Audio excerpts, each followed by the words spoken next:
Our sheet के जो questions हैं एरर्स के, उनको हम डिस्कस करेंगे। Okay, that will be our strategy for the today's lecture. कोई अगर कुछ कहना चाहता है, कुछ पूछना चाहता है, कुछ बताना चाहता है, सजेस्ट करना चाहता है तो कर सकता है। ठीक है, हमारे पास है 2 मिनट, तो माइक ऑन करके बिल्कुल।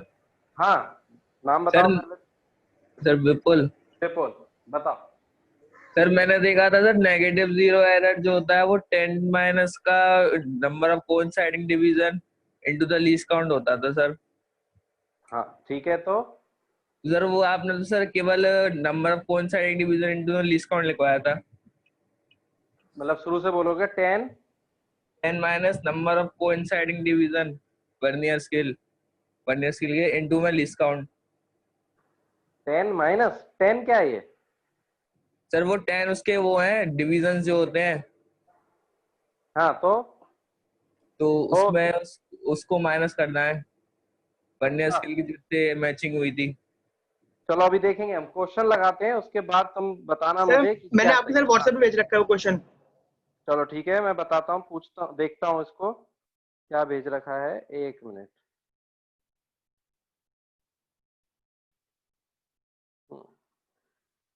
व्हाट्सएप पे चलो देखते हैं। तो पहले तो हम स्क्रू गेज कंप्लीट करते हैं जो हमारा रह गया है अधूरा। ठीक है, देन फिर हम डिस्कस करेंगे आगे की चीजें। 1 मिनट। तो स्क्रू गेज, ठीक, क्या क्या पढ़ लिया था हमने? स्क्रू गेज का डायग्राम देख लिया था, ठीक है, जीरो एरर्स देख लिए थे, और अब हम रीडिंग निकालना सीख रहे हैं। ठीक है, पिच देख ली थी हमने। तो मैं एक बार जल्दी से बता देता हूं क्या होता है स्क्रू गेज में। एक यू शेप्ड कुछ इस तरीके का एक मीटर स्केल होती है यहाँ पर। ठीक है, और इस मीटर स्केल के बाद एक सर्कुलर स्केल जो कि इसके ऊपर स्लाइड करती है, समझ रहे हो? तो इस तरीके से एक सर्कुलर स्केल जिसमें नंबर ऑफ डिविजन्स रहते हैं। तो ये कुछ हमने ऐसा फिगर बनाया था, और पीछे रहता है रैचेट, जिसको रैचेट बोलते हैं। ठीक है, और ये रहती है मेन स्केल, इसके ऊपर स्लाइड करती है ये सर्कुलर स्केल। ठीक है, तो ये घूम सकती है इस पूरे मेन स्केल के ऊपर, ये स्लाइड कर सकती है। ठीक है, और यहां पर हमने एक कोई भी ऑब्जेक्ट जो है उसको फिक्स कर दिया, और अब हम इसकी रीडिंग देखना चाहते हैं कि इसकी जो रीडिंग है वो कितनी आएगी।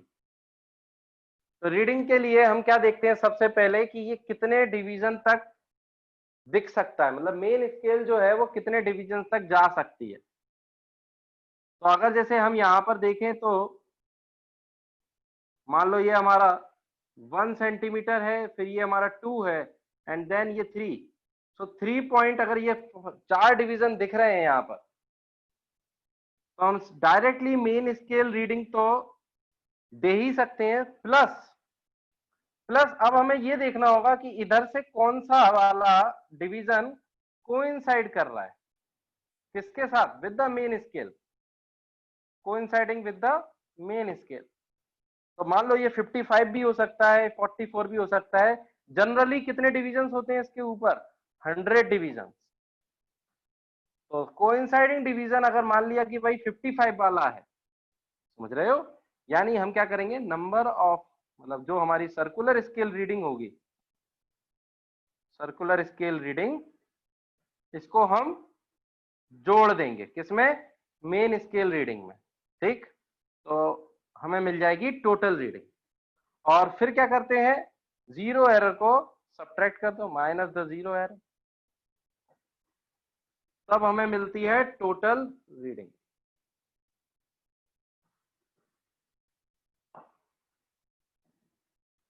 विपुल, माइक ऑन करके मुझे बताओ, क्या हमने ये चीज पढ़ ली थी स्क्रू यस गेज सर। में?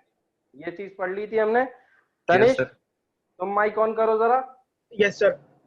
ये चीज क्लियर है? Yes sir. ओके, तो सारे लोगों ने यहाँ तक पढ़ लिया था। अब हम क्वेश्चन की तरफ जा रहे थे। जीरो एरर देख लिया था हमने स्क्रू गेज में। स्क्रू गेज में जीरो एरर, कमेंट करके बताओ सभी लोग, जीरो एरर देख लिया था क्या हमने स्क्रू गेज में? देख लिया था। चलो तो बस अब हम क्वेश्चंस करेंगे, ठीक है। तो देखते हैं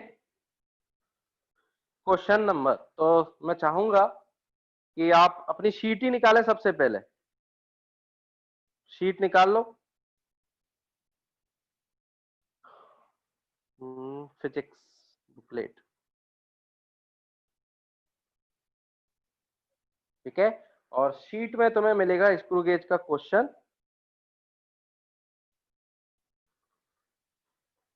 ऑब्जेक्टिव असाइनमेंट्स। ये भी हमें करना ही है, तो हम इसी से डिस्कस कर लेते हैं, ठीक है। सो दैट्स पेज नंबर क्या है, 1 मिनट।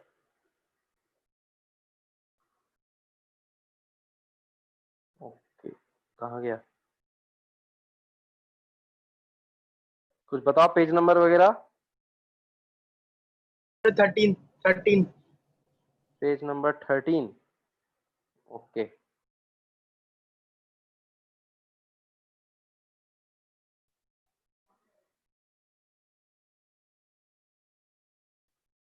चलो। तो देखो यहाँ पर मुझे दिख रहा है क्वेश्चन नंबर 11। क्वेश्चन नंबर 11 अच्छे से पढ़ेंगे। क्वेश्चन नंबर 11 शीट का, ठीक है। Page number 13।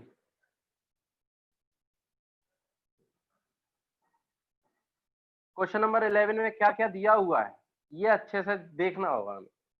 तो देखो, the pitch of the screw gauge, pitch pitch दी हुई है स्क्रू गेज की 0.5 mm, 0.5 mm। चलो, तो ये हो गई पिच। उसके बाद उसने बोले हैं number of divisions, number of divisions on the circular scale. ये कितनी है इसके पास, 50 नहीं 100। तो 100 डिविजन्स हैं on the circular scale. The instrument read +2 circular scale division when nothing is put between the jaws.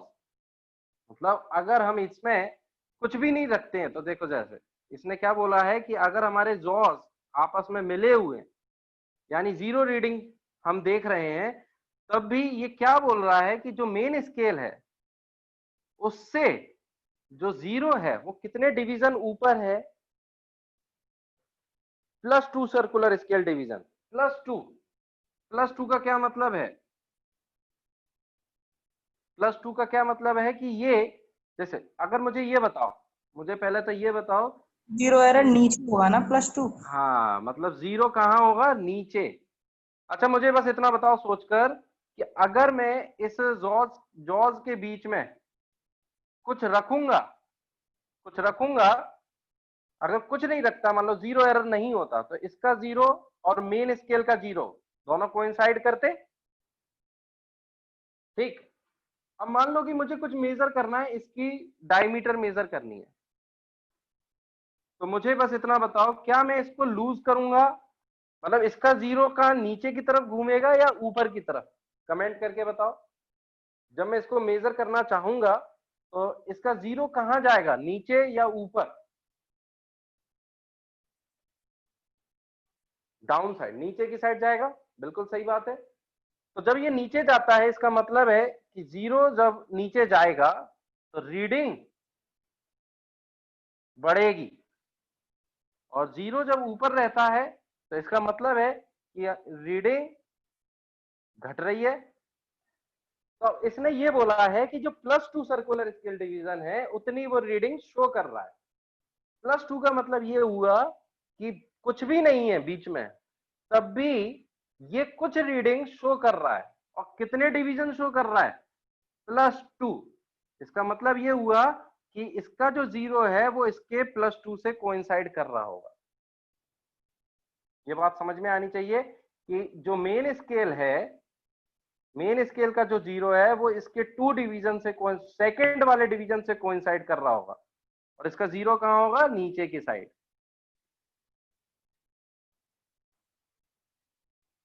इस तरीके से। तो अगर कुछ भी नहीं है तब भी ये +2 दिखा रहा है, तो मुझे बताओ पॉजिटिव जीरो एरर है या negative zero error?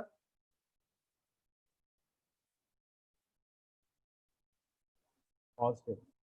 Positive zero error, यानी ये एक्स्ट्रा रीडिंग दिखा रहा है बेफालतू की।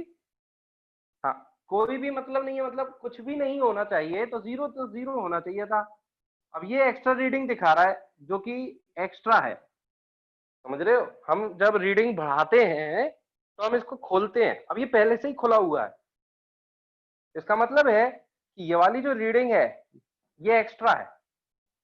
तो मुझे ये बताओ एक्स्ट्रा रीडिंग माइनस करनी चाहिए या सब ऐड करनी चाहिए? सब्ट्रैक्ट करनी होगी, बिल्कुल सही बात है। इसीलिए तो हम क्या करते हैं, पॉजिटिव जीरो एरर को पॉजिटिव में रखते हैं और ये माइनस कर देते हैं। और अगर ये निगेटिव होता तो निगेटिव के साथ निगेटिव करोगे तो अपने आप ऑटोमेटिक ऐड हो जाएगी। ये बात समझ में आनी चाहिए कि भाई पॉजिटिव एरर माइनस हो जाती है और निगेटिव एरर ऐड हो जाती है। क्लियर? तो इसलिए हम क्या करते हैं, जीरो एरर को साइन के साथ पुट करते हैं, जिससे कि ये निगेटिव संभाल लेता है सारी चीजों को। तो अब यहां पर जो हमारे पास जीरो एरर है वो कितनी है? जीरो एरर है +2 division of the circular scale, यानी पॉजिटिव जीरो एरर है। और अब और क्या क्या दिया है इसने? अब उसने बोला कि diameter of the wire measure करते हैं, जिसमें 8 डिविजन तो मेन स्केल के दिख रहे हैं और 83rd डिवीजन कोइंसाइड कर रहा है विद द रेफरेंस लाइन। तो ठीक है भाई, इसने मेन स्केल पर जब मेजर किया तो मेन स्केल के 1 2 3 4 5 6 7 8 तक तो बिल्कुल साफ दिख रहा है। इसके बाद जो सर्कुलर स्केल बनी है उसका कौन सा वाला डिवीजन कोइंसाइड कर रहा है? 83rd। इसके नीचे कौन सा रहा होगा? 83rd के ऊपर कौन सा रहा होगा और 83rd के नीचे कौन सा रहा होगा? बता सकते हो? ऊपर की साइड जब जा रहे हैं तो बढ़ रहा है, यानी नीचे कौन सा होगा? 82, ये 81, बिल्कुल सही बात है। और ऊपर कितना रहा होगा? 84 85। क्लियर? तो ये चीज समझ में आनी चाहिए कि हमारा जो रीडिंग बन रही है वो इसके अकॉर्डिंग बन रही है। तो अब हम देखते हैं, सबसे पहले मुझे इसका लीस्ट काउंट निकालना होगा।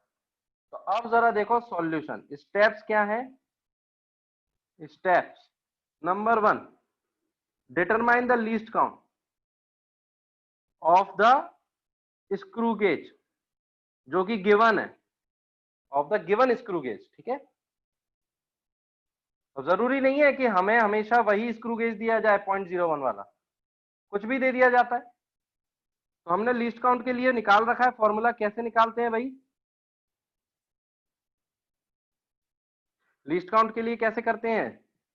Pitch divide by number of divisions on the circular scale, this is least count. ठीक है, तो ये लीस्ट काउंट कितना आ जाएगा? यहां से अगर कैलकुलेट करोगे तो कितना आएगा? पिच कितनी दी हुई है? 0.5 mm और डिवाइड बाय 50, तो 0.5 डिवाइड बाय 50 mm। याद रखना है, यूनिट्स का बहुत ध्यान रखना है। हाँ, तो कितना हो जाएगा ये? एक मिनट। सर हाँ बताओ। 0.5 को 50 से क्यों डिवाइड किया? 100 डिवीजन है अच्छा, ना उसमें। 100 से, सॉरी, बिल्कुल सही है, 100 डिवीजन है हमारे पास, तो ये हो जाएगा 0.005 मिलीमीटर। ठीक है,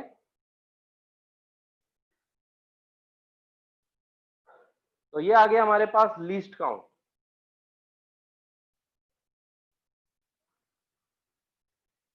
हाँ बताओ एकता, बोलो।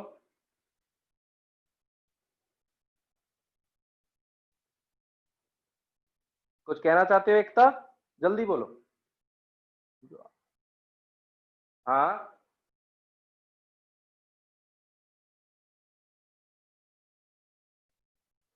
मैंने डायग्राम के थ्रू ये एक्सप्लेन किया था, या ये वाले डायग्राम या ऊपर वाले डायग्राम में? ऊपर वाले में मैंने ये एक्सप्लेन किया था कि जब इसका जीरो नीचे की तरफ रहता है तो पॉजिटिव क्यों रहता है, क्योंकि हम जब खोलेंगे इसको, जब हमारी रीडिंग बढ़ेगी, तो इसका मतलब है कि जब हमने इसके बीच में कुछ रखा ही नहीं है और तब भी ये खुला हुआ है, इसका मतलब है कि इसके पास एक्स्ट्रा रीडिंग है। ठीक है, जब हम कसते हैं, इसको टाइट करते हैं, तब जॉज अंदर जाता है। तो जब ये मान लो कि पहले से ही अंदर है, तो फिर वो एरर हमें ऐड करना होगा, समझ रहे हो? तो that is called negative zero error, और जो पहले से ही खुला हुआ है उसको बोलेंगे पॉजिटिव जीरो एरर, जो कि हमें फाइनली माइनस करना पड़ेगा।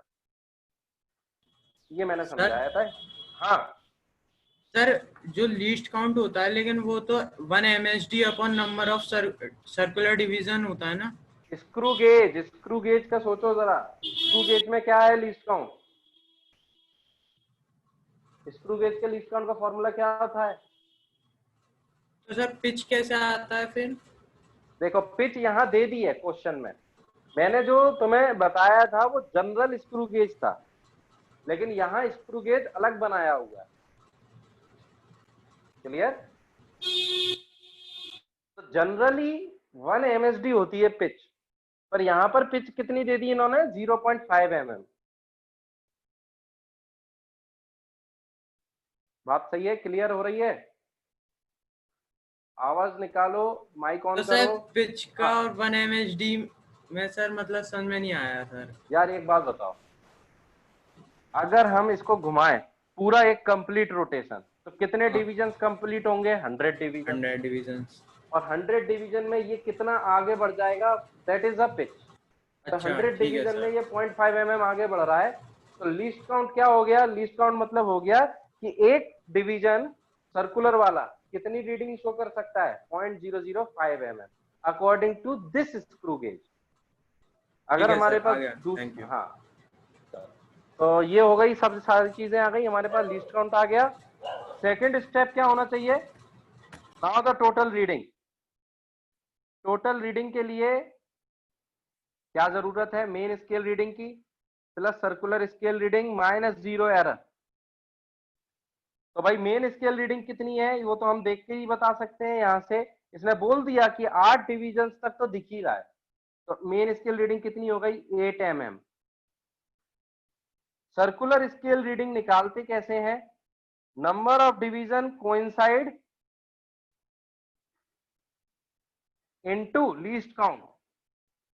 तो नंबर ऑफ डिवीजन कौन सा कोइंसाइड कर रहा है? 83rd।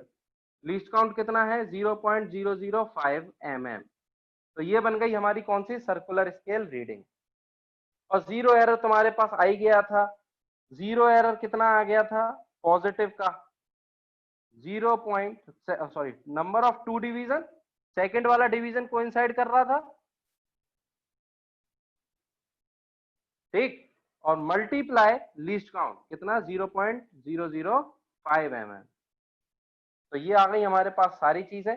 इसको अब हम डाल दो टोटल रीडिंग के फॉर्मूले में। अब मुझे आंसर बताओ फाइनली,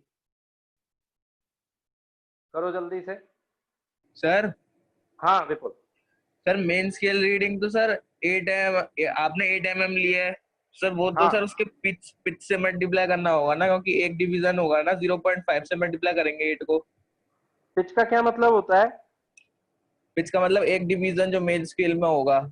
ये कहाँ लिखवाया? नहीं सर, आपने तो बताया था जैसे कितना डिवीजन वो चल लिया, मतलब 100 सर्कुलर 100 हाँ तो उस पे हाँ, तो पिच डिवीजन का पे। मतलब होता है कि कितने डिवीजन में कितना चला। Yes sir. लेकिन इसका मतलब ये थोड़ी होता है कि मेन स्केल डिवीजन ही बदल गई। मेन स्केल डिवीजन तो वही रहेगा ना, 1 mm। तो सर वो समझ रहे हो? वो तो बात लेकिन अलग है।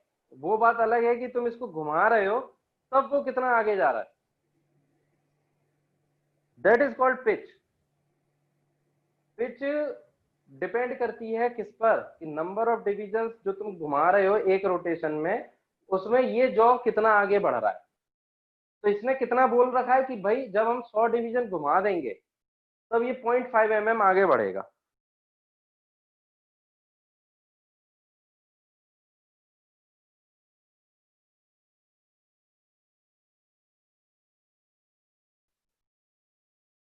तो चलो अब इसमें क्या क्या दे दिया है इन्होंने, एक मिनट। तो स्क्रू गेज की जो पिच है, ओके, वो दैट इज 0.5 mm दे दिया है। Main scale divisions, okay, then the diameter of the wire पूछा है इन्होंने। तो अगर इन्होंने मेन स्केल डिवीजन 1 mm लिया होगा तो 8 mm से ज्यादा आएगा। अगर 1 mm से कम लिया है तो गड़बड़ हो जाएगी। अब ये देखना होगा क्या इन्होंने पिच के बराबर ले लिया है मेन स्केल डिवीजन या नहीं। तो ये चीज हम देखते हैं, रुको जरा। सर हाँ बोलो। तो सर पिच वही तो होता है ना कि एक मेन स्केल डिवीजन कितना दिखाए हमको 1 कंप्लीट रोटेशन पे। हाँ बिल्कुल सही है। तो 1 कंप्लीट रोटेशन पे कितना दिखाएगा, दैट इज कॉल्ड पिच। तो मेन स्केल रीडिंग का फिर पिच का मल्टीप्लाई करके आ जाएगी ना वो 8 mm देखो, into 0.5 यहाँ इन्होंने क्या किया है, मेन स्केल जो डिवीजन है उसको इन्होंने क्लेरिफाई नहीं किया। समझ रहे हो, जरूरी नहीं होता कि main scale division is equal to pitch, ये बिल्कुल जरूरी नहीं है, ये बिल्कुल जरूरी नहीं है। समझ रहे हो, ये सर बिल्कुल जरूरी नहीं। हाँ मैं कह रहा हूँ जो रीडिंग आएगी वो आएगा ना main scale division into pitch. क्यों आएगा, इसका रीजन तो बताओ। Main scale division into pitch क्यों आएगा रीडिंग, बताओ, कुछ बोलना चाह रहे हो।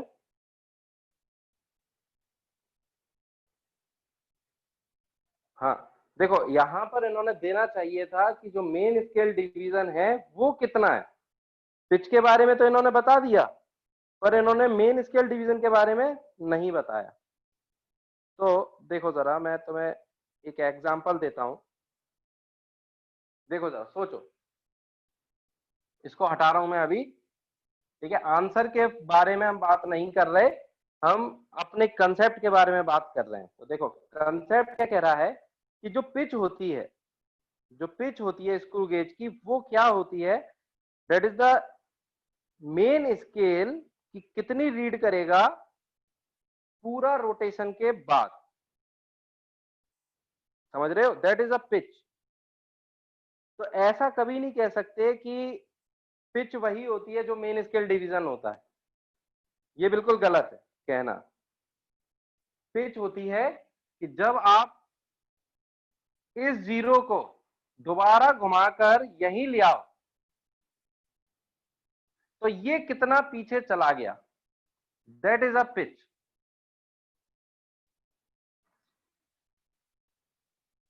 तो अगर ये मान लो कि यहां पर इतना ये पीछे चला गया और ये दे रखा है उसने 0.5 mm, तो हम इसको पिच बोलेंगे, दिस इज द पिच। और ये जरूरी नहीं है कि हमेशा ये पिच मेन स्केल डिवीजन के बराबर हो।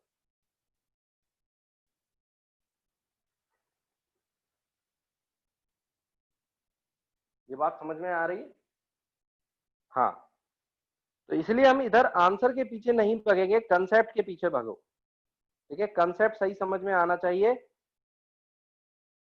तो चलो अब मैं एक और क्वेश्चन देता हूं जिससे थोड़ा सा तुम्हें और क्लियर होगा।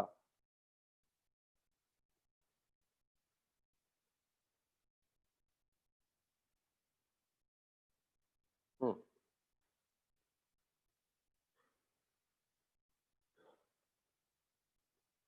तो एक बार जरा कुछ मैं क्वेश्चन दे रहा हूं, जरा करो। रुको जरा, स्क्रीन शेयर ऑन नहीं है, कोई बात नहीं। हम्म, चलो नीचे वाला जरा क्वेश्चन देखते हैं। नेक्स्ट क्या दिया है हमें,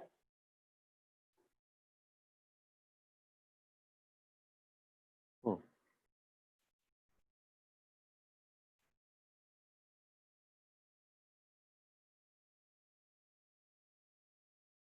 चलो जरा ये वाला करो। 12th क्वेश्चन का आंसर निकालो सभी लोग।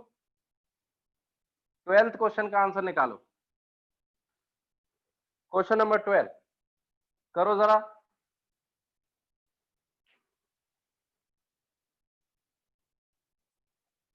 क्वेश्चन नंबर 12 का आंसर निकालेंगे सभी लोग।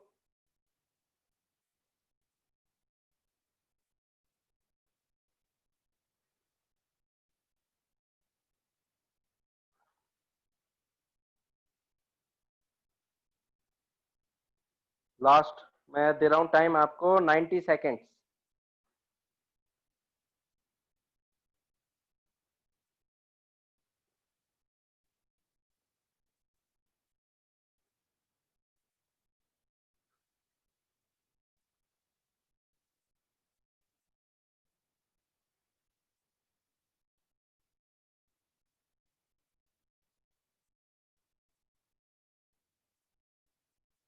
ओके, चेक करो जरा आंसर।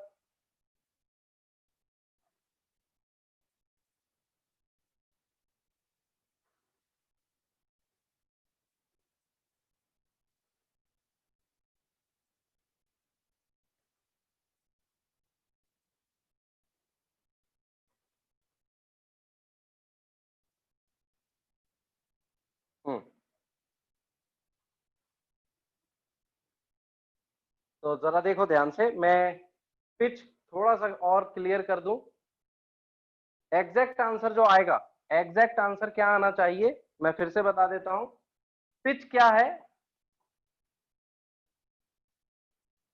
जैसे ये जो स्क्रू गेज होता है, मतलब जो हम ये जो थ्रेड्स होते हैं ना, एक्चुअल में स्क्रू के पास जो थ्रेड्स होते हैं, एक थ्रेड से दूसरे थ्रेड का distance, that is the pitch.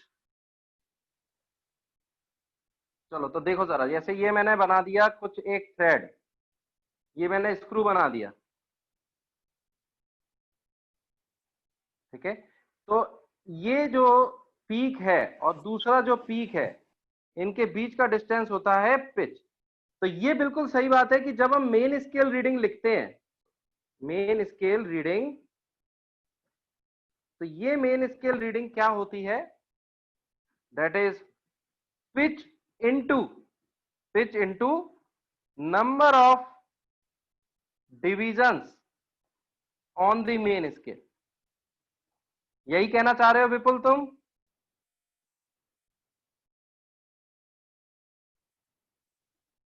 Yes sir.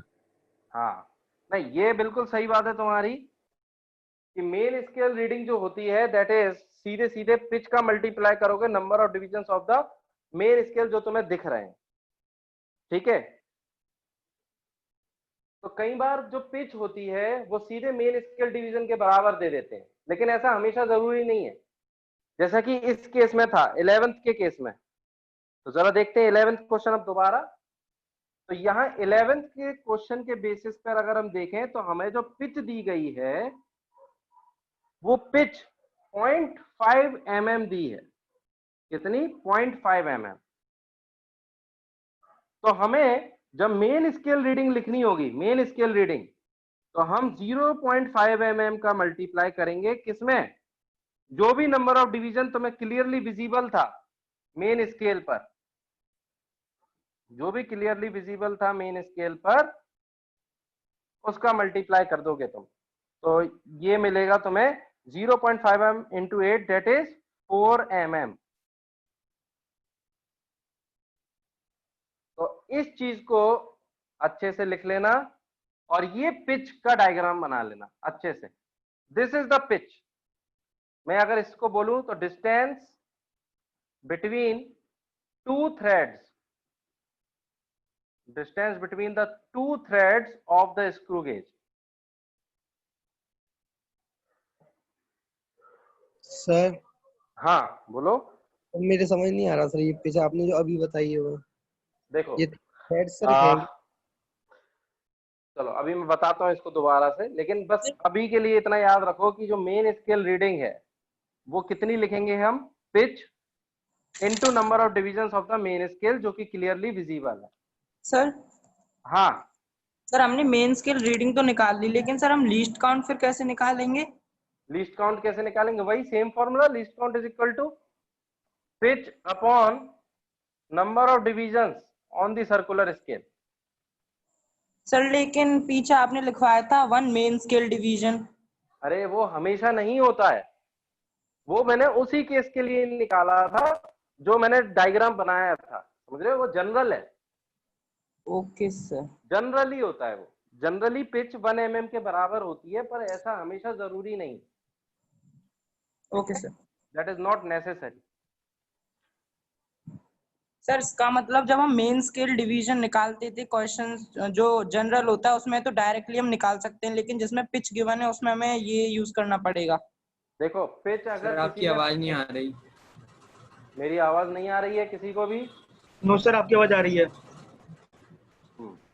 तो देखो मेरा कहने का मतलब ये है कि कई बार पिच 1 mm ही दे दी जाएगी तो तुम्हें मल्टीप्लाई करोगे पता भी नहीं चलेगा, लेकिन कई बार पिच 0.5 mm दे देंगे, 0.4 mm दे देंगे, समझ रहे हो?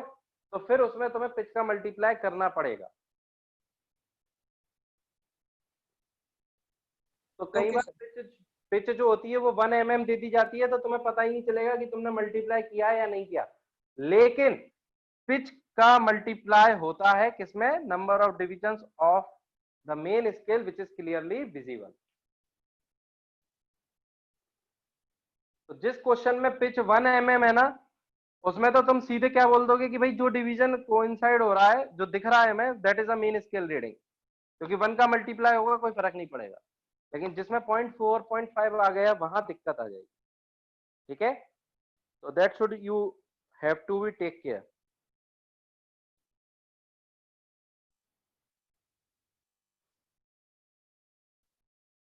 तो ये चीज लिख लो, और अब हम दोनों क्वेश्चंस के आंसर निकालते हैं, क्वेश्चन नंबर 11 और क्वेश्चन नंबर 12।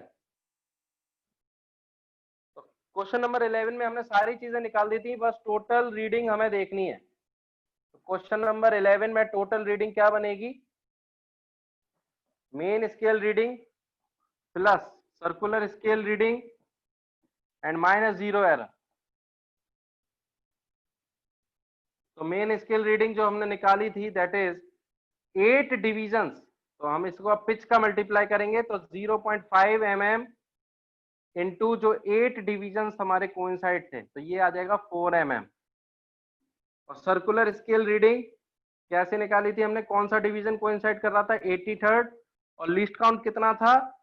पिच का डिवाइड किया था ना हमने 100 से, तो 0.00.5 डिवाइड बाय 100, और ये आ जाएगा, that is a circular scale reading. तो कितनी हो जाएगी ये? 83 इंटू 5, 0.415 0.415 हाँ 0.415, बिल्कुल ठीक है। तो 0.415 mm। और जीरो एरर की बात की जाए तो कितना आएगा zero error? 2 circular scale division into least count, that is 0.5 by 100, तो 0.001, दैट इज 10 डिवाइड बाय 100, तो 0.01 mm। तो फाइनल टोटल रीडिंग क्या आएगी? टोटल रीडिंग अगर देखें तो 4 प्लस 0.415 माइनस ये पॉजिटिव का था ना, तो 0.01 mm कितना हो जाएगा? 4.405 4.405 mm। Check the answer. B, 11th का बी आना चाहिए, चेक करो।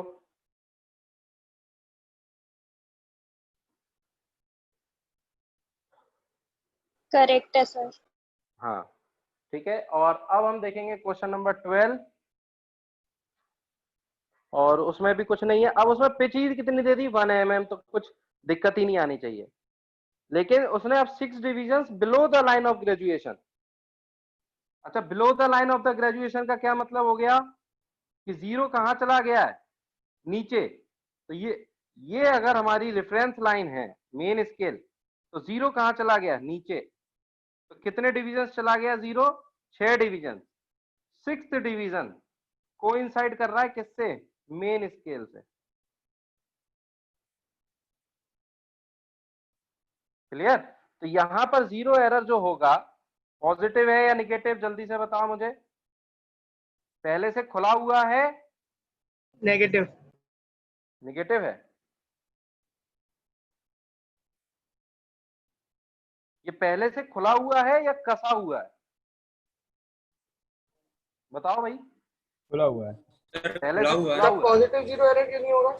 हाँ वही तो मैं बोल रहा हूँ, ये पहले से खुला हुआ है ना, Yes, zero sir, error positive कैसा होगा? पॉजिटिव। नेगेटिव वाला किसने बोला था? डाउट पूछ लो अगर डाउट आ रहा है तो। सर हाँ सर जो आंसर शीट है ना सर, उसमें नेगेटिव के हिसाब से आंसर दे रखा है। अभी देखते हैं क्या बोल रखा है इन्होंने। Zero of the circular scale lies 6 division below the line of graduation. तो भाई ये तो पहले से खुला हुआ है, ये बात मान के चलना, और ये एरर है पॉजिटिव। हाँ वो गलत हो सकता है, कोई दिक्कत नहीं है, आंसर के पीछे कंसेप्ट मत बदल दो। अब ये देखो जीरो एरर पॉजिटिव है, जिसको हम लास्ट में घटा देंगे। तो कितना है जीरो एरर? तो हमें पहले लीस्ट काउंट निकालना होगा। तो लीस्ट काउंट कितना आएगा, जल्दी से देखो, क्वेश्चन को खत्म करो। लीस्ट काउंट निकालते हैं। तो पिच कितनी दी है 1 mm और डिविजन्स कितने हैं 50। ठीक है, तो 1 divide by 50 that is 0.02 mm। ठीक है, 0.02 mm। This is Sir? Our least. हाँ सर इसमें दे रखा है कि zero of the circular scale, मतलब सर्कुलर स्केल का जो जीरो है वो नीचे है उससे। हाँ तो है ना नीचे।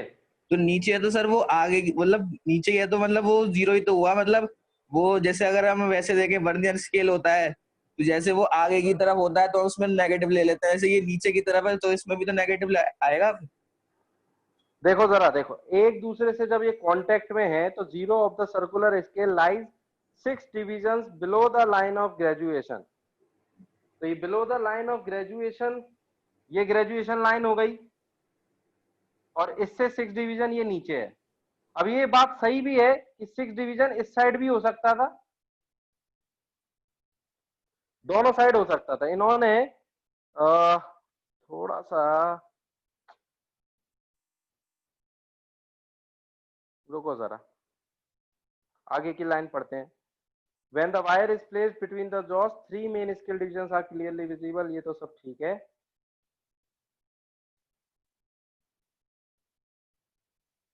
Zero of the circular scale lies 6 divisions below the line of graduation।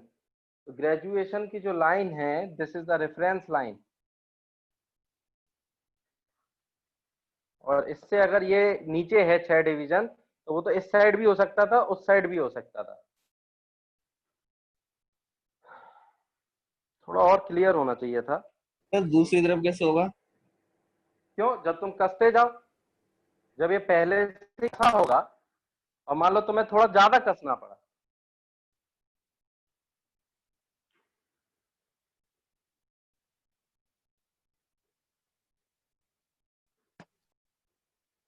Sir अगर थोड़ा ज्यादा कसेंगे तो सर रीडिंग चेंज नहीं हो जाएगी सर, 6 से 7 आ जाएगा।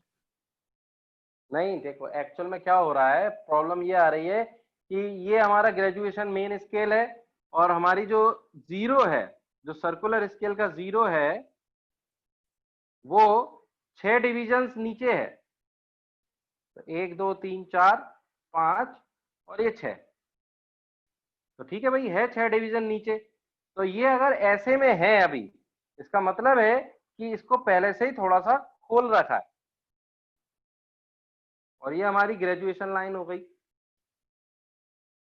और ये ऐसे में भी हो सकता था कि भाई सर्कुलर स्केल को तुम टाइट कर दो ज्यादा, तो ये जीरो पहले यहां जाएगा और फिर नीचे जाएगा। तो वैसे तो ये होना चाहिए था कि ये जीरो ऊपर हो जाता ऐसे, ये देखो ऐसे। ये तुमने कितने डिवीजन बना दिए, 1 2 3 4 5, और ये छठा। तो हम इसको बोलते हैं कि जीरो लाइज अबव, और इसको बोलते हैं जीरो लाइज डाउन। अब यहां पर इसने क्या बोल रखा है, जीरो लाइज डाउन। तो हमें ये वाला एरर लेना होगा, दिस। ये बात समझ में आ रही है विपुल? Yes sir. सर ये वाला तो फिर नेगेटिव होगा ना? क्यों भाई, ये नेगेटिव क्यों होगा? ये तो पहले से खुला हुआ है, ये तो एक्स्ट्रा रीडिंग शो कर रहा है। Okay sir, okay. ये है जो एक्स्ट्रा टाइट है, तो ये नेगेटिव 0 एरर आएगा और ये हमारा पॉजिटिव 0 एरर है।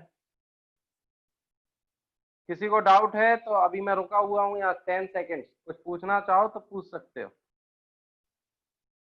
0 जब ऊपर जा रहा है तो एक्स्ट्रा हम कस रहे हैं, कसते हैं तो क्या होता है, रीडिंग कम करते हैं। तो ये एक्चुअल में रीडिंग कम दिखा रहा है पहले से ही, और ये रीडिंग पहले से ज्यादा दिखा रहा है। तो इसकी रीडिंग को पॉजिटिव 0 एरर बोलेंगे, इसको बोलेंगे नेगेटिव 0 एरर।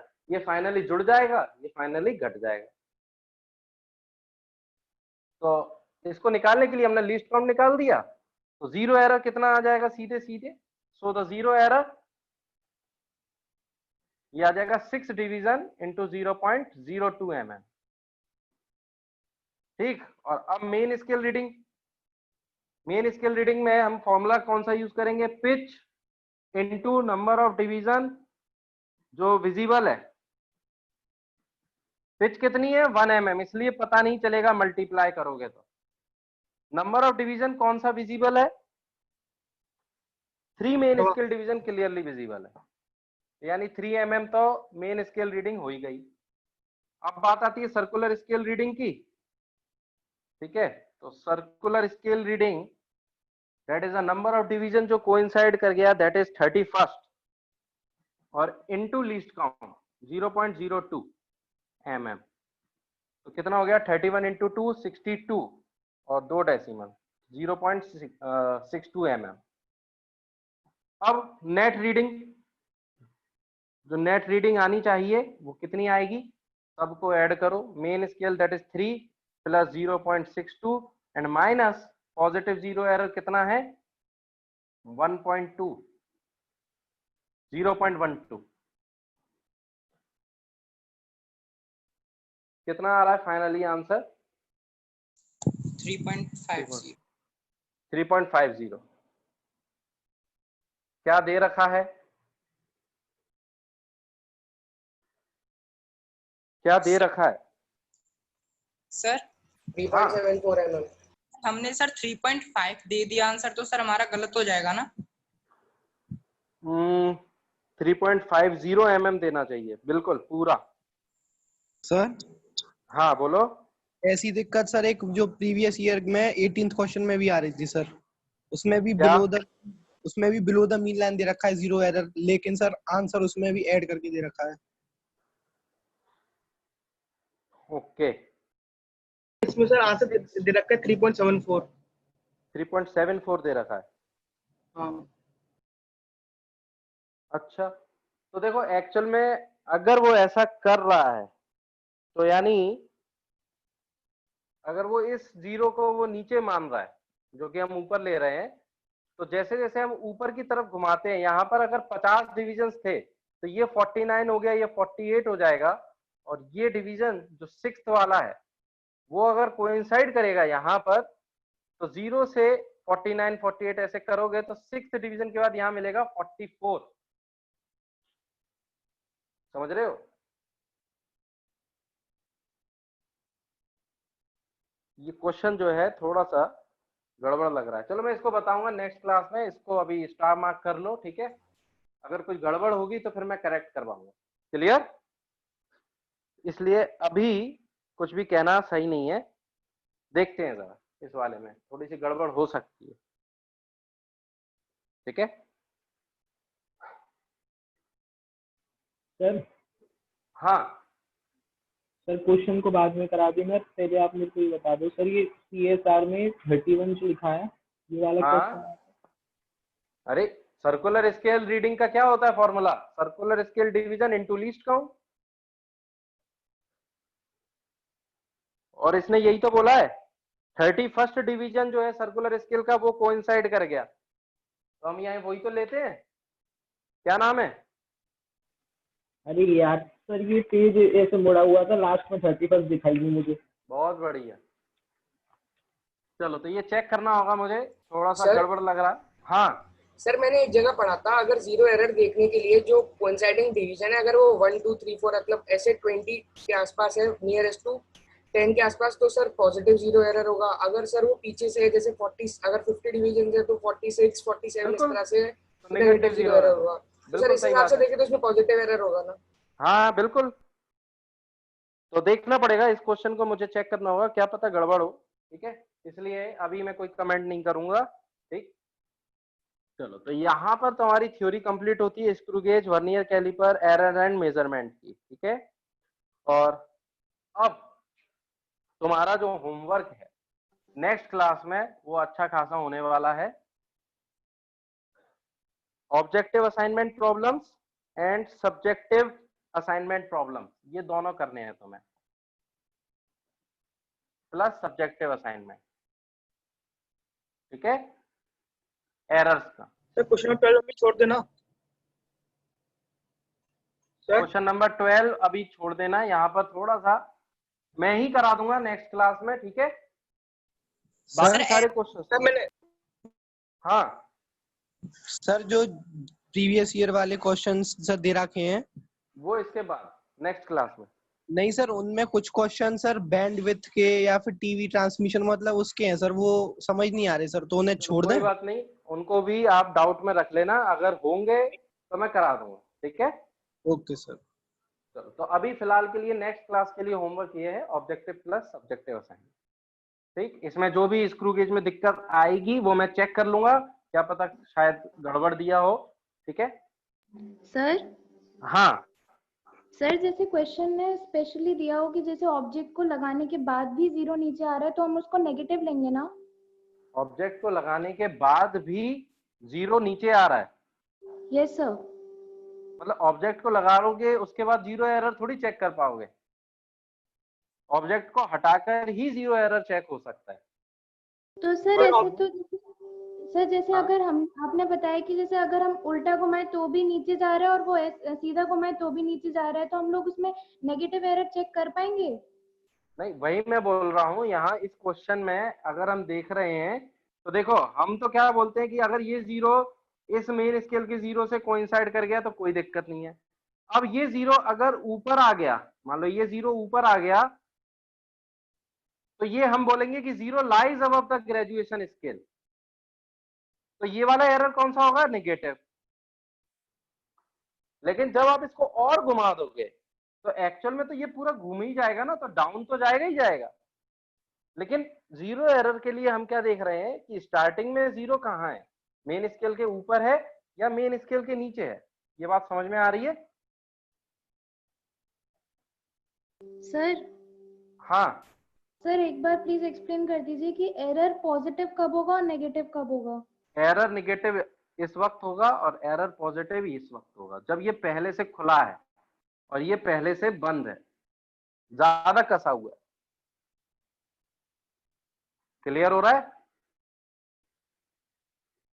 देखो तुम खुद सोचो कि जब तुम कस रहे हो तब वो अंदर की तरफ जा रहा है, और जब यहाँ कुछ भी नहीं है फिर भी ये कसा हुआ है, इसका जीरो ऊपर है, तो ये पहले से ही कसा हुआ है, यानी पहले से ही कम रीडिंग दिखा रहा है, तो इसकी रीडिंग जोड़नी पड़ेगी। सर अगर जैसे पहले से ही हमने कस के भी जो जीरो है वो नीचे आ रहा है तो फिर अरे तो फिर वो यही वाला केस हो गया ना, पॉजिटिव जीरो एरर वाला। इसका मतलब है वो पहले से खुला हुआ है। Okay sir. ठीक है,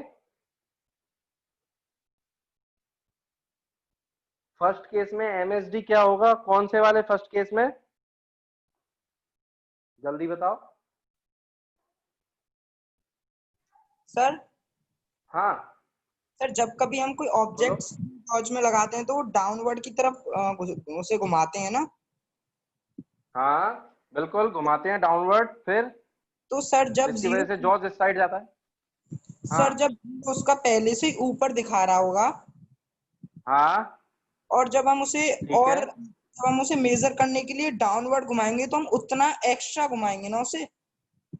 हाँ तो उतना एक्स्ट्रा घुमाएंगे, बिल्कुल सही बात है।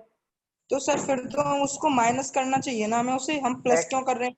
ये बताओ मुझे, ये रीडिंग, ये वाली रीडिंग तो ये एक्स्ट्रा दिखा रहा है ना पहले से, यस सर। मतलब ये एक्स्ट्रा कम कर रहा है। देखो इस साइड अगर तुम जाते हो, इस साइड अगर तुम जाते हो तो तुम ऐसे घुमाते हो, करते हो। Yes yes sir. तो इसका मतलब है तुम यहाँ जाते वक्त क्या करते हो, रीडिंग की वैल्यू कम होती है ज्यादा, यहाँ जाते वक्त रीडिंग की वैल्यू कम होती है। तो इसका कम। मतलब है कि तुम एक्स्ट्रा पहले से ही इतना कम दिखा रहे थे। चलो मैं एससीवी फिर भेज दूंगा आर्यमन, ये बात समझ में आ रही है। Okay sir. तो हम पहले से ही कम ले रहे थे।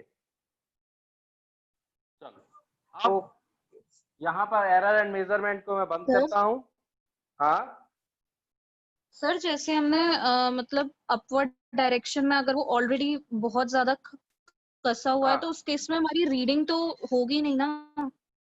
उस केस में रीडिंग क्यों नहीं होगी, रीडिंग मतलब एरर तो मेजर करोगे ना।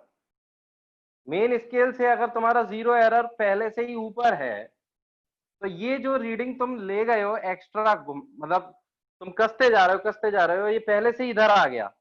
तो इसका मतलब है तुमने रीडिंग ले रखी है पहले से ही कम, और इतनी रीडिंग तुमने कम कर दी, और जबकि यहाँ कोई ऑब्जेक्ट ही नहीं है, तो ये रीडिंग एक्स्ट्रा जुड़ेगी, क्योंकि इस 0 को फिर यहां लाओगे तो ये रीडिंग एक्स्ट्रा जोड़नी पड़ेगी। आप समझ में आ रही है।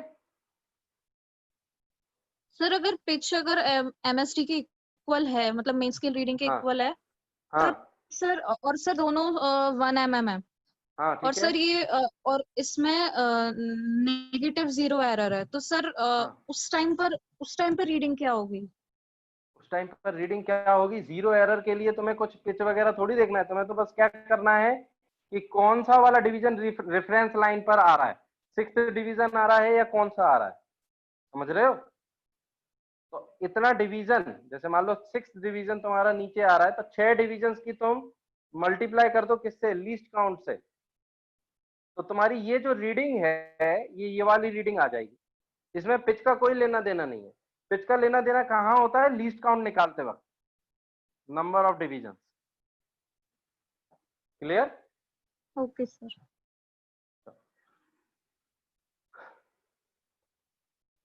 आगे बढ़ते हैं और आज हम स्टार्ट करेंगे अपना नया chapter, that is motion in 1 dimension.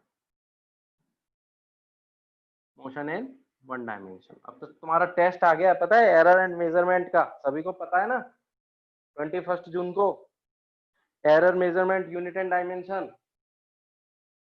Sir उसमें वेक्टर्स भी होगा? हाँ वेक्टर्स भी होगा उसमें, बिल्कुल ठीक है, डिफरेंशिएशन वगैरह ये सब होंगे, तो बहुत अच्छे से तैयारी करना। एक्सक्यूज मी सर, हाँ, सर एक बोलो। बार आप भी बता दीजिए अपनी तरफ से सिलेबस। सिलेबस ये है मैथमेटिकल टूल्स, पूरा जितना भी तुमने पढ़ लिया है, जिसमें वेक्टर वगैरह सब आ गया, unit and dimension plus errors, ठीक है, इसमें सारी चीजें इंक्लूड हैं, डिफरेंशिएशन, इंटीग्रेशन, जो भी तुमने पढ़ लिया है पूरा, वेक्टर वगैरह सब कुछ, ट्रिग्नोमेट्री भी सर? ट्रिग्नोमेट्री भी, सर बायनोमियल? बायनोमियल भी, और बताओ, बहुत सारी चीजें पढ़ ली तुम लोगों ने। लेकिन सर अभी हमारी सारी चीजें तो हुई नहीं है। कौन सी नहीं हुई तुम्हारी?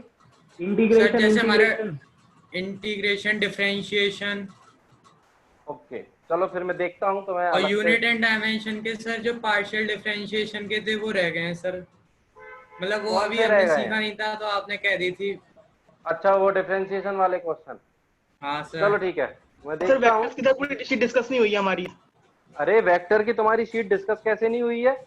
अरे सर पूरी कहाँ हुई है, आपने 80 क्वेश्चन तक 80 क्वेश्चन पे रोक दी थी सर, सब्जेक्टिव बच्चे 102 देखो, क्रॉस प्रोडक्ट हो गया था डिस्कस, स्केलर प्रोडक्ट हो गया था, एडिशन सब्ट्रैक्शन सब हो गए थे। अब बात आती है कि अब मान लो कि शीट में आगे के जो क्वेश्चंस हैं, ठीक है, वो सिंपल बेस्ड है प्रीवियस क्वेश्चंस पर, समझ रहे हो। तो बात ये आ रही है कि चलो उसके बाद भी अगर कोई डाउट्स बचेगा तो मैं तुम्हें ग्रुप पर बता दूंगा या कुछ भी कर सकता हूँ। तुम लगा कर रखो सारी चीजों को। हाँ, वर्नियर कैलिपर, स्क्रू गेज, ये भी आएंगे।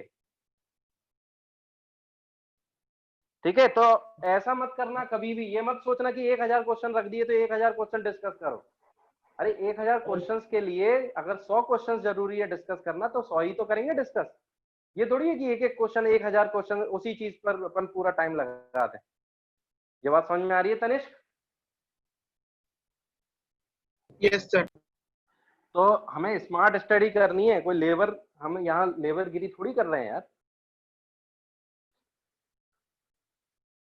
हाँ, सारे सब्जेक्ट का टेस्ट है सर बिल्कुल। आपने बायनोमियल जो पहले एक लेक्चर हुआ था जो बायनोमियल का, बस उतना ही है? बस उतना ही, ज्यादा कुछ करना ही नहीं है। अच्छा सर। और मैं तुम्हें गारंटी, क्वेश्चन कैसे आएंगे सर उसमें से? फिर बायनोमियल में से पता लगेगा, वो तो तुम जितना तुमने पढ़ा है उतने में ही हो जाएगा वो क्वेश्चन, कोई एक्स्ट्रा नहीं पूछा जाएगा तुमसे, बिल्कुल टेंशन मत लेना। ठीक है, तो घबराने की जरूरत नहीं है ज्यादा, लेकिन हाँ थोड़ा प्रेशर लेने की तो जरूरत है क्योंकि ये टेस्ट पहला होगा पूरा कंबाइंड, तो मजा आने वाला है। रैंक देखेंगे कितनी आएगी।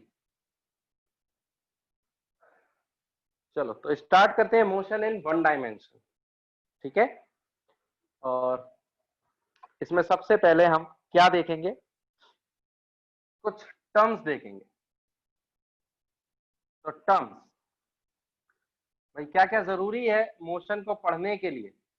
पहली चीज जो सबसे ज्यादा जरूरी है, रेस्ट क्या होता है। दूसरी चीज, मोशन क्या होता है। या फिर मैं रेस्ट और मोशन के अलावा सबसे पहले अगर तुमसे ये पूछूं, फ्रेम ऑफ रेफरेंस क्या होता है। फ्रेम ऑफ रेफरेंस, जिसको हम ऑब्जर्वर भी बोलते हैं। कोई बताएगा मुझे क्या होता है फ्रेम ऑफ रेफरेंस? जिसकी रिस्पेक्ट में चीज को देखा जाता है। चीज के, बिल्कुल, ऑब्जर्वर यहाँ खड़ा होता है। हाँ, तो frame of reference that is to, या फिर मैं ये कहूं कि it is defined as the observer और the frame with which we observe the motion of an object.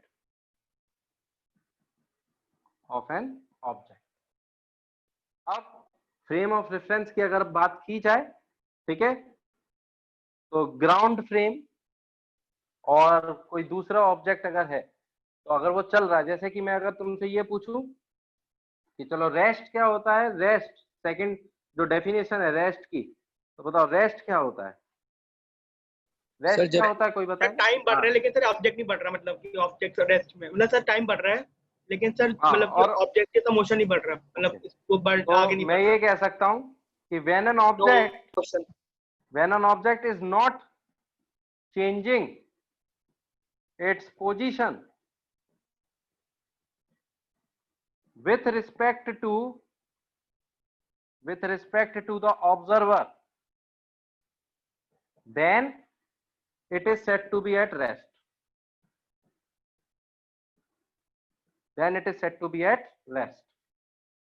और थर्ड चीज, मोशन। हाँ सर आपने बोला है कि विद रिस्पेक्ट टू ऑब्जर्वर, बिल्कुल।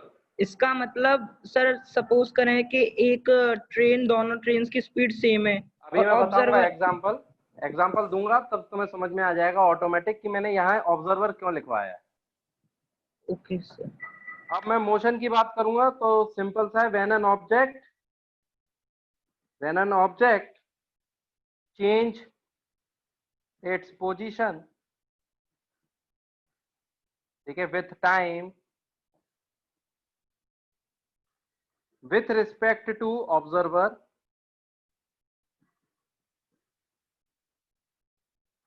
then it is said to be in motion.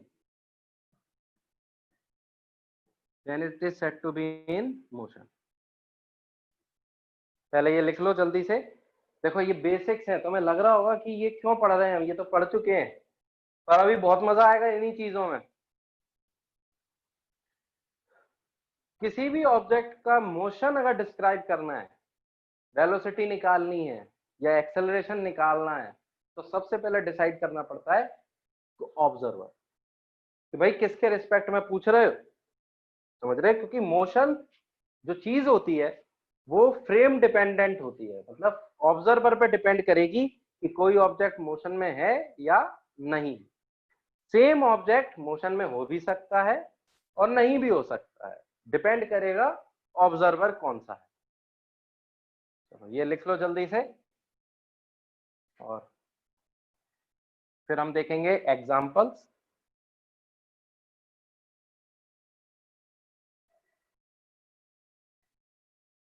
तो अगर मैं ये बात करूं तुमसे कि भाई 3 लोग हैं, ठीक है, मान लो एक ये है और एक ये है और एक ये बंदा, ये ए है, ये बी है और ये सी है, ठीक है। ए दौड़ रहा है 2 मीटर पर सेकंड से, बी भी दौड़ रहा है 2 मीटर पर सेकंड से, और ये रेस्ट पर है, ये खड़ा हुआ है, समझ रहे हो? तो ये रेस्ट पर है। तो अब मुझे ये बताओ कि कौन मोशन में है, कौन रेस्ट पर है, बताओगे? सी रेस्ट पर है या मोशन में? सर ए बी के रिस्पेक्ट में रेस्ट पर है, लेकिन सी के रिस्पेक्ट में मोशन में चल है। रहा है, ठीक है। सी मैंने रेस्ट पर बोला है, बताओ जरा, सी रेस्ट पर बोला है तो मैं कहाँ होऊंगा? मैं कहीं यहाँ होऊंगा, ये मैं, समझ रहे हो? ये मैं खड़ा हूं, तभी तो मैं इसको रेस्ट पर देख पा रहा हूं, और ए और बी मुझे चलते हुए दिख रहे हैं, समझ रहे? तो हम यहाँ पर क्या कर रहे हैं, हम अपने आप को एक ऑब्जर्वर ले रहे हैं। So with respect to me, with respect to me as a observer, ठीक है, सी जो है वो एट रेस्ट है, ठीक है, ए जो है वो मोशन में है, एंड बी जो है वो मोशन में है, ठीक है। ये मेरे रिस्पेक्ट में हो गया जो मैं यहाँ खड़ा हूं, समझ गए? अब मैं आपसे पूछता हूं दूसरी चीज, चलो यहाँ with respect to C, with respect to C as a observer, तुम बताओगे मैं आई रेस्ट पर हूं या चल रहा हूं? Rest. Rest. A motion, B motion. Motion, ठीक। अब जरा देखो ध्यान से दूसरी चीज, with respect to A as a observer, with respect to A as a observer, समझ रहे हो? सी रेस्ट पर है या मोशन में? मोशन। मोशन। बिल्कुल मोशन में है, किसी को कोई डाउट तो नहीं है इसमें? मोशन में है, क्यों है? क्योंकि ए के रिस्पेक्ट में सी पीछे जाता जाएगा, मतलब इसकी पोजीशन चेंज होती जाएगी, ठीक। और बी बताओगे? रेस्ट। रेस्ट क्यों है रेस्ट पर? क्योंकि इनके बीच की पोजीशन ही चेंज नहीं हो रही, position vector between A and B is not changing, लेकिन इनके बीच का जो पोजीशन वेक्टर है, पोजीशन वेक्टर ऑफ या between A and C is changing. और इसी तरीके से सारी चीजें तुम समझ सकते हो कि भाई जो बी है वो रेस्ट पर आएगा, और मैं किस में हूं? मोशन में हूं विथ रिस्पेक्ट टू ए। तो अगर तुम देखो तो देखो बी यहां पर मोशन में था। हाँ एकता बताओ जरा क्या दिक्कत है? एकता जल्दी। विथ रिस्पेक्ट टू मी, मैं भी कहाँ चल रहा हूं, मैं भी तो रेस्ट पर ही हूं और मैं भी तो रुका हुआ हूं, खड़ा होकर देख रहा हूं, समझ रहे हो? तो मैं भी खुद रेस्ट पर हूं, मैं ग्राउंड पर खड़ा हुआ हूं और इन तीनों को ऑब्जर्व कर रहा हूं।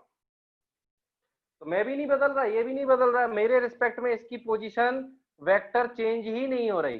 Position vector between me, I and C is not changing.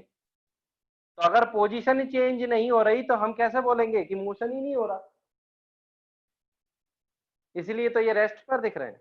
तो जिनके बीच का पोजीशन वेक्टर चेंज हो जाता है वो मोशन परफॉर्म करते हैं और नहीं होता तो नहीं करते, सिंपल सा। तो अगर तुम देखो तो सेम ऑब्जेक्ट बी यहाँ मोशन में है पर बी यहाँ रेस्ट पर है, डिपेंड किस पे कर रहा है कि तुम देख किसकी मदद से रहे हो, ए की मदद से या सी की मदद से, समझ रहे हो? तो यहां पर हुआ क्या है कि same object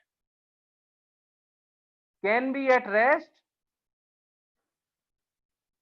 and at motion, depends on observer taken. Sir कौन सा ऑब्जर्वर लिया गया बताओ। सर हाँ सर अगर बी 1 मीटर पर सेकंड की स्पीड से भागता तो भी क्या ए और बी ए की रिस्पेक्ट में बी उसमें होता रेस्ट पे? नहीं, बिल्कुल नहीं होता, पोजीशन चेंज होने लगती, ए आगे निकलता। सर ए आगे होता और बी 1 मीटर पर सेकंड से भाग रहा है और ए 2 मीटर पर सेकंड से, तो दोनों अच्छा। का जो वेक्टर होगा वो तो वो होगा ना, पोजीशन वेक्टर चेंज नहीं होगा। बिल्कुल नहीं होगा, अगर एक्सेलरेशन होगा तो हो जाएगा, बिल्कुल सही है। लेकिन तो एक इसका बात मतलब बताओ मुझे, ये अगर 1 मीटर पर सेकंड से भाग रहा है, ये 2 मीटर पर सेकंड से भाग रहा है, तो ये आगे निकलेगा या नहीं निकलेगा, या सेम चलते जाएंगे? सर आगे निकलेगा सर, पहले से ही अगर वो आगे हो तो। अरे और मान लो कि कहीं बीच में चल रहा है वो 2 मीटर पर सेकंड से और सी चल रहा है 1 मीटर पर सेकंड से, यस तो सर। इनके बीच का पोजीशन वेक्टर चेंज नहीं होगा? बताओ मुझे। ये 1 सेकंड में 2 मीटर कवर कर रहा है, ये 1 सेकंड में 1 मीटर कवर करेगा।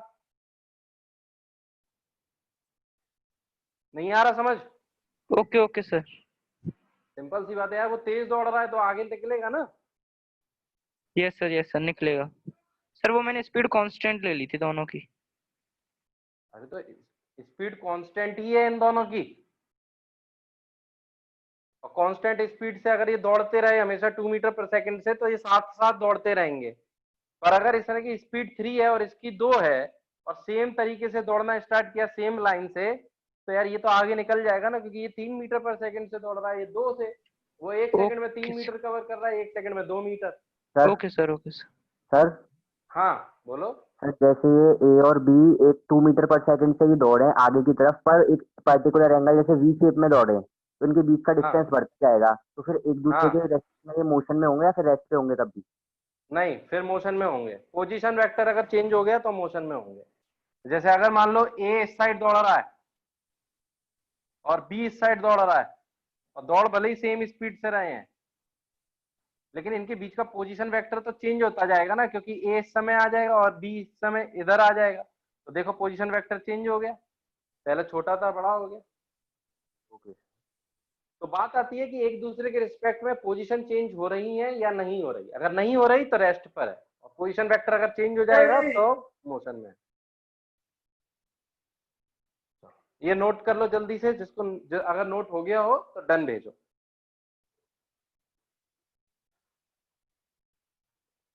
पोजीशन वेक्टर्स हैं ये सब, सारा खेल पोजीशन वेक्टर का है। अगर पोजीशन वेक्टर चेंज हो रहा है एक के रिस्पेक्ट में दूसरे का, तो खेल खत्म, फिर वो मोशन में है। और अगर चेंज नहीं हो रहा तो नहीं है मोशन में।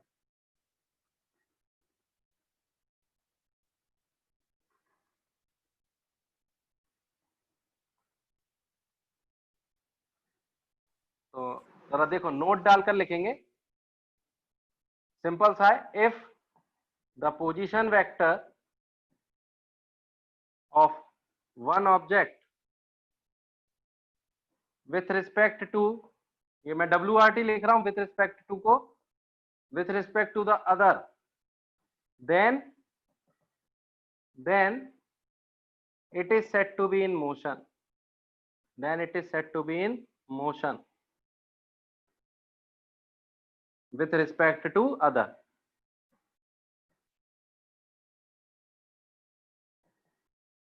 Otherwise rest. Otherwise at rest. अगर पोजीशन वेक्टर ही चेंज नहीं हो रहा तो रेस्ट पर है. So absolute motion and absolute rest. Absolute motion and absolute rest are not valid terms. Are not valid terms. क्यों नहीं है वैलिड? बिकॉज कोई भी ऑब्जेक्ट पूरी तरीके से ऑब्जेक्ट रेस्ट पर भी नहीं हो सकता, ना ही पूरी तरीके से मोशन में हो सकता है. डिपेंड करेगा कौन से ऑब्जर्वर पे बात हो रही है. तो अगर सेम ऑब्जेक्ट की बात करें तो सेम ऑब्जेक्ट रेस्ट पर भी हो सकता है, मोशन में भी हो सकता है, डिपेंड करेगा ऑब्जर्वर. ठीक है, तो these are not valid term. Absolute का मतलब पता है क्या होता है? एब्सोल्यूट का मतलब होता है with respect to all observers. क्या कोई भी ऐसा ऑब्जर्वर नहीं मिलेगा कि ऑब्जेक्ट रेस्ट पर आ जाए? होगा, कोई ना कोई ऑब्जर्वर जरूर होगा जिसके रिस्पेक्ट में सेम ऑब्जेक्ट जो मोशन कर रहा था अब वो रेस्ट पर आ जाएगा. बिल्कुल सर. हाँ सर जैसे स्पीड ऑफ लाइट होती है, हाँ वो सबसे ज्यादा होती है. बिल्कुल, अभी तक हम मानते हैं. हाँ मतलब हाँ, सबसे ज्यादा स्पीड ऑफ लाइट होती है, तो सर उस हमारे रेस्पेक्ट में तो वो हमेशा मोशन में रहेगी ना, किसी और ऑब्जर्वर के रेस्पेक्ट में. तो और तुम अगर होगा स्पीड ऑफ लाइट के रिस्पेक्ट में तो मान लो मैं तुम चलने लग जाए. मैं कहाँ से चलने लग जाऊंगा सर? क्यों नहीं चलने सकते? कौन बोल सकता है? कोई नहीं बोल सकता कुछ भी. तुम अगर 3 into 10 to the power 8 नहीं चल सकते तो 2 into 10 to the power 8 तो चल सकते हो. तुम नहीं चल सकते, इलेक्ट्रॉन को तो चला सकते हैं. क्या Yes, इलेक्ट्रॉन के पास मास नहीं है? Yes sir. फिर तो वहां पर भी तो रिलेटिव मोशन आ जाएगा. तो फिर भी ज्यादा ही है सर इलेक्ट्रॉन के मुख से. तो होने दो, लेकिन कितनी रिलेटिव तो आएगी ना, कुछ ना कुछ. Yes sir.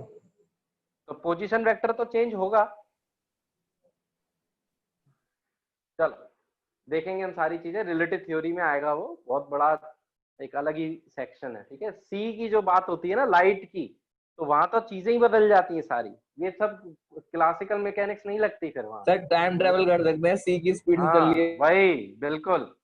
तो वो चीज जो है ना वो इसको यहाँ मत लगाओ, नहीं तो फिर तो बहुत रायता फैल जाएगा. चलो हटा रहा हूँ इसको.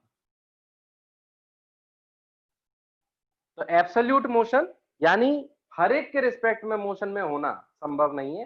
कोई ना कोई ऑब्जर्वर जरूर ऐसा होगा जिसके रिस्पेक्ट में सेम ऑब्जेक्ट रेस्ट पर भी हो. चलो इसके बाद कुछ बेसिक टर्म्स और हैं, जैसे कि थर्ड टर्म डिस्टेंस. क्या होता है भाई? Actual path length. Actual path length covered by an object during journey. Simple है. Scalar quantity, unit metre. ठीक है, और इसी के जैसी एक और क्वांटिटी आती है, कौन सी भाई? Fourth, that is displacement. क्या होती है डिस्प्लेसमेंट? शॉर्टेस्ट. ये कहूं मैं कि displacement is a vector quantity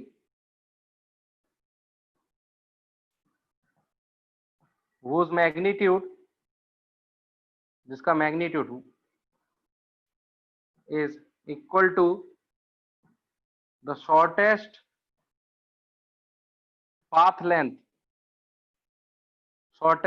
length between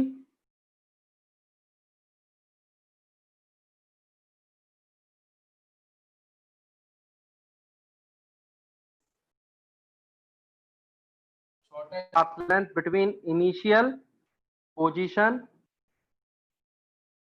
and final position and the final position. ठीक, and direction is from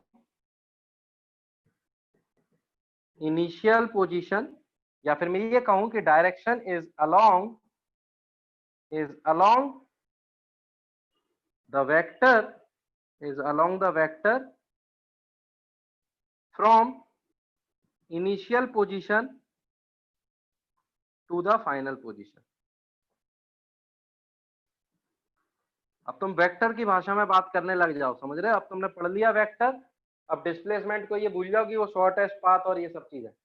vector quantity होती है डिस्प्लेसमेंट, जिसका मैग्नीट्यूड किसके बराबर होता है? शॉर्टेस्ट पाथ लेंथ के बराबर। शॉर्टेस्ट पाथ लेंथ किसके बीच में देखेंगे? जहां से चालू किया ट्रेवल करना और जहां पर खत्म किया, तो that is initial position and final position.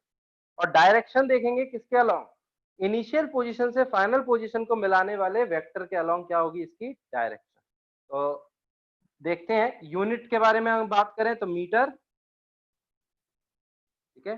अब हम देखेंगे कुछ डिफरेंस डिस्टेंस और डिस्प्लेसमेंट के बीच का, तब और मजा आएगा। तो पहले ये नोट कर लो जल्दी से।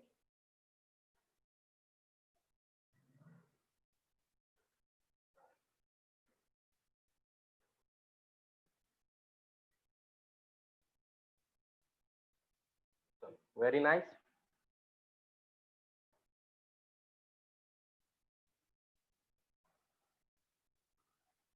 ठीक है, इंपॉर्टेंट पॉइंट ये है कि डिस्टेंस is always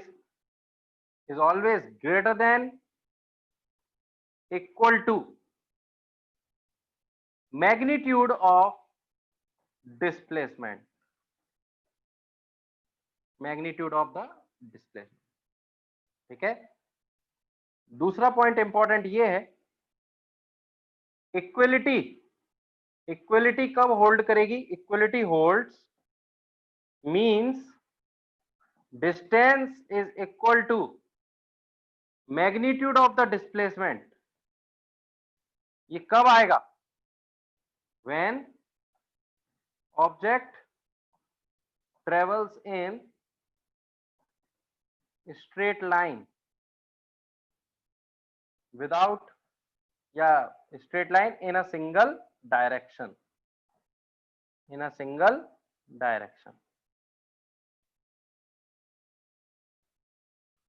ठीक है। ये दोनों चीजें काफी इंपॉर्टेंट है, जल्दी से नोट करो इसको, और फिर देखेंगे हम एक एग्जांपल और उसके बेसिस पर समझेंगे कि डिस्टेंस और डिस्प्लेसमेंट में क्या अंतर है।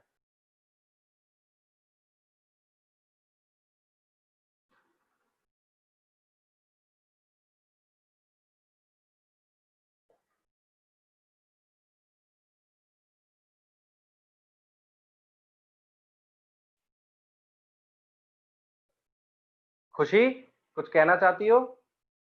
जल्दी से बोलो। सर आपने हाँ। सर इसमें विद रिस्पेक्ट टू जब वो मोशन में एग्जांपल समझाया था सर, उसमें with respect to B as observer लिखा था। हाँ। सर मतलब कोई फ्रेम ऑफ रेफरेंस तो हमेशा ऑब्जर्वर ही होता है ना? बिल्कुल सही बात है। तो सर बिल्कुल आपने सही ऐसे है। क्यों लिखा था कि with respect to A as a observer? अरे मैं ये कहना चाहता था कि ए वहां पर हम ऑब्जर्वर के तौर पर ले रहे हैं, समझ रहे हो? बस समझ रहे हो कि हम ए को ऑब्जर्वर बना रहे हैं। हाँ, अलग तुम विथ रिस्पेक्ट टू ए भी लिख दोगी ना तो ऑटोमेटिक सेंस बनता है कि हम ए को ऑब्जर्वर बना रहे हैं, तो ऐसे कोई जरूरत नहीं थी उसको लिखने की कि as a observer. Clear? Yes. तो अब जरा देखो, ये एग्जांपल है छोटा सा कि सपोज यहाँ पर और ये जी सर टाइम हो गया। ओके सर, चलो तो ये एग्जांपल जल्दी से नोट कर लो और इसका डिस्कशन हम करेंगे नेक्स्ट क्लास में।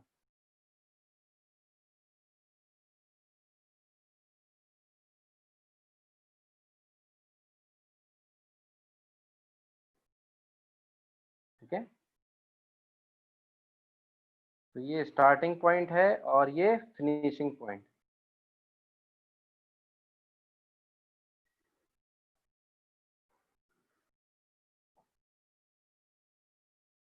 ठीक है, डिस्टेंस और डिस्प्लेसमेंट निकालना है। टाइम डिस्प्लेसमेंट, उसके लिए टाइम कुछ नहीं दिया है, बस ये फिनिशिंग पॉइंट दिया है, ये स्टार्टिंग पॉइंट। डिस्प्लेसमेंट और डिस्टेंस बताना है। डायरेक्शन दी है ईस्ट, नॉर्थ, वेस्ट, साउथ। चलो तो इसका आंसर निकालिए और फिर देखेंगे हम नेक्स्ट क्लास में इसके आगे का। ठीक है, नहीं कर रहा, हमका कर रहा है कलर।